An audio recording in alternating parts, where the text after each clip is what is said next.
Fala galera, eu sou Eduardo Corrêa e seja bem-vindo a mais um vídeo. E você sabia que o tamanho da fonte é um fator crucial no projeto que você está desenvolvendo agora? Pode parecer que não, mas esse é um problema que atinge milhões de usuários ao redor do mundo inteiro, especialmente pessoas idosas ou pessoas que, como eu, precisam utilizar o óculos para poder enxergar melhor. Eu quero te dizer que isso também faz parte de acessibilidade, porque você está ajudando o teu usuário a percorrer um fluxo. E se você acha que a acessibilidade é um assunto que precisa chegar para mais pessoas e que é até mesmo um pouco discutido, então curte esse vídeo. E se você ainda não faz parte do canal, não perde tempo, clica no botão meio e se inscreve agora, porque eu estou colocando conteúdo toda semana e eu tenho certeza que a cada semana você pode crescer mais e mais na tua carreira como desenvolvedor. Então te inscreve para não perder nenhum do conteúdo.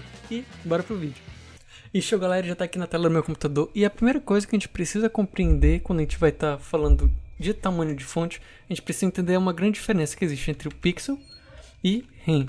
Basicamente, quando nós estamos desenvolvendo, nós normalmente colocamos 10 pixels, 15 pixels, enfim, 20 pixels, a gente vai aumentando dessa forma e a gente acabou se acostumando a fazer dessa forma.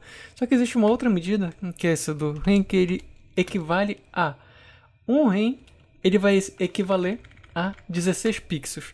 Mas, Eduardo, por que a gente precisa entender isso? Porque esse REM, ele é uma unidade que ele é relativa e escalável. Ou seja, ele vai se basear sempre pelo root do teu navegador. E onde a base do root do navegador normalmente vai ser 16 pixels. Então é por isso que a gente acaba colocando que um REM equivale a 16 pixels, porque ele vai se basear no root. Show, mas e aí eu quero calcular outro tipo de fonte, eu quero variar no meu projeto tipo de fonte. Então você sempre vai se basear pelo 16. Então como é que eu vou calcular o próximo REM? Eu vou pegar o 16 e fazer a multiplicação. No caso, eu vou ter aqui 2 REMs, eu vou ter 32 pixels. E assim por diante, se eu tiver 3 REM, eu vou ter 48. E aí a gente vai escalando. Só que para que isso se torne mais fácil, mais viável o nosso projeto, o que a gente vai fazer? A gente vai fazer uma conversão direta. Então, para a gente começar o nosso projeto, eu vou fazer o seguinte. Eu vou colocar aqui o meu body, onde ele vai equivaler, vou colocar aqui um font size para ele padrão, e ele vai equivaler uma medida, quero que tu anote isso, que é de 62,5%. E aí, por que a gente está fazendo isso? Porque a gente precisa encontrar uma forma de facilitar até mesmo a nossa forma de escrever e dar manutenção no nosso código. Então, a partir do momento que eu faço essa porcentagem de 62,5%, eu estou fazendo que um REM equivale a 10 pixels. É justamente essa jogada de porcentagens que faz com que a gente acabe tornando a nossa conta mais fácil. E aí a gente vai entender melhor mais à frente. E show! E agora eu vou fazer o seguinte, eu vou ter um body que vai ter 62,5 e aqui eu vou ter então um H1 que a gente vai colocar no nosso projeto, que ele vai equivaler aqui, vou deixar o 3 REM e também um P, que o font size dele, vou colocar também aqui esse 1.6. E aí uma coisa muito interessante, já que a gente colocou esse 62.5 e agora um REM ele vai equivaler também a 10 pixels, vai se tornar mais fácil a nossa conta aqui, porque agora eu sei que esse 3 REM vai equivaler a 30 pixels. E aqui o meu 1.6 vai equivaler a 16 pixels. Mas como é que tu fez isso, Eduardo? Eu peguei o número do REM e o multipliquei por 10. E agora sim a gente encontra e fica mais fácil a gente dar a leitura. Esse é apenas um atalhozinho, um gatilho muito interessante, mas que facilita bastante na hora do desenvolvimento. E show, a gente tá aqui, a gente só fez organizar o nosso projeto e definiu um tamanho para que a gente possa tornar o nosso projeto escalável. E show, eu coloquei aqui até então só os elementos para a gente fazer, mas agora de fato a gente precisa implementar a nossa função. Então eu vou fazer aqui um function, onde eu vou chamar ele de change font size. E aqui a minha função, o que eu vou fazer agora? Eu preciso dizer para ela o que eu quero fazer, se eu quero aumentar ou se eu quero diminuir a fonte. Então eu vou colocar aqui uma action. E show, e eu vou aqui no meu botão, eu vou chamar o meu onClick. E aqui eu vou fazer o seguinte, eu vou chamar o meu change font size. E eu vou passar para ele qual o parâmetro que eu quero. No caso, eu vou passar aqui como um aumentar. E eu, na função de baixo, eu quero diminuir a fonte, eu vou passar como diminuir. Show! E aqui eu vou pegar minha function. Legal. E aqui uma coisa bem interessante. Agora é interessante sempre a gente mapear quais são os elementos que a gente quer. Por quê? Pode ser que no teu site você queira aumentar toda a tua fonte, a fonte do site inteiro. Mas pode ser que você queira aumentar apenas de uma parte dele. Por exemplo, pense comigo assim. você está implementando um blog e você quer aumentar apenas o texto do artigo, você não quer aumentar dos menus ou todo o resto, mas apenas do artigo, do título, enfim. Então é bem interessante que você comece então a mapear o que você quer fazer dentro do teu site. E show! E aqui o que a gente vai fazer? Eu vou chamar então um const elements, onde eu vou passar para ele um array de string com os meus elementos, no caso aqui o meu H1 e o meu P.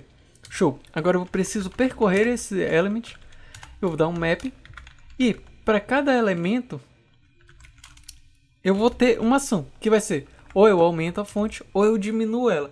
E show! Agora sim, o que a gente precisa fazer?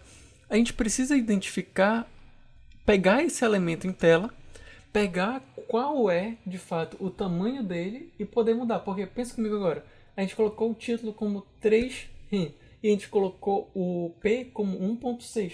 Ou seja, eu não posso atribuir simplesmente 2 para todo mundo. Eu não posso simplesmente chegar e atribuir 3 para todo mundo.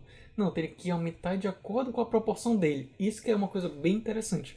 E para a gente fazer isso, a gente vai fazer o seguinte ponto. Eu vou fazer aqui um letValue. E eu vou pegar aqui o getComputed_style. Isso aqui ele vai ajudar a gente a pegar de fato qual é o CSS, qual é o tamanho da fonte daquele nosso elemento. E aí, qual é o elemento que eu quero pegar? Eu passo para ele então um document.querySelector e aí sim eu passo o element. Ou seja, eu vou chegar bem aqui, buscar pelo seletor qual é a estilização dele. E agora sim eu vou dar aqui um ponto getPropertyValue. E aí eu vou dar aqui o font size, ou seja, eu estou pegando o tamanho do meu font size do elemento que eu quero. E show, eu acabei de pegar o font size e eu preciso agora fazer algumas ações. Porque quando eu pego esse font size, ele vai me retornar, por mais que eu tenha dito que é um REM, ele vai me retornar com um pixel. Ou seja, se eu for pegar aqui então o meu título, ou se eu for pegar aqui no caso do título da minha página, que é 1.6, ele vai me retornar como 16 pixels, o meu título como 30 pixels.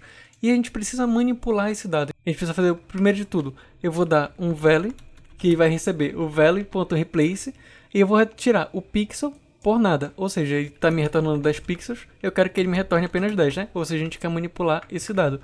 Show! E agora que eu já peguei esse pixel, o que eu vou fazer? Eu vou precisar ver qual é a ação que ele está fazendo.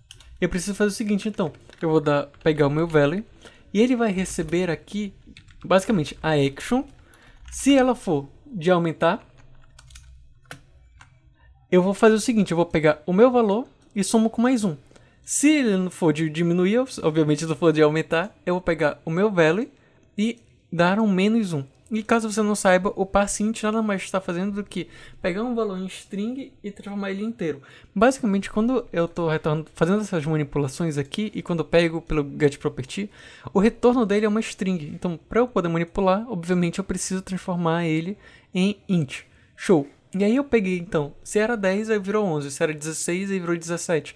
E se for diminuir, se era 16 volta para 15. E aí show, a gente fez tudo isso. E agora o que a gente precisa fazer? Eu preciso chegar ainda aqui e fazer um document.querySelector. E aí o que eu vou fazer? Eu pego novamente o meu elemento e agora sim, eu pego o style, aplico o font size nele e jogo o meu valor mais o pixel que a gente retornou lá na frente. E aí sim, agora a partir desse momento, quando eu clicar ou eu diminuir, ele vai fazer com que esse meu elemento aumente ou diminua. E para a gente poder melhorar o nosso código aqui, basicamente o que eu estou fazendo bem aqui, pegando o document query element 2 vezes. Então eu posso transformar esse daqui em const selector. E eu vou pegar esse meu selector e passar o document query element. E aqui sim eu jogo novamente o selector aqui para dentro. E assim melhora ainda mais o nosso código. E se eu clicar em aumentar, ele continua aumentando. E se eu clicar em diminuir, ele vai reduzir a fonte.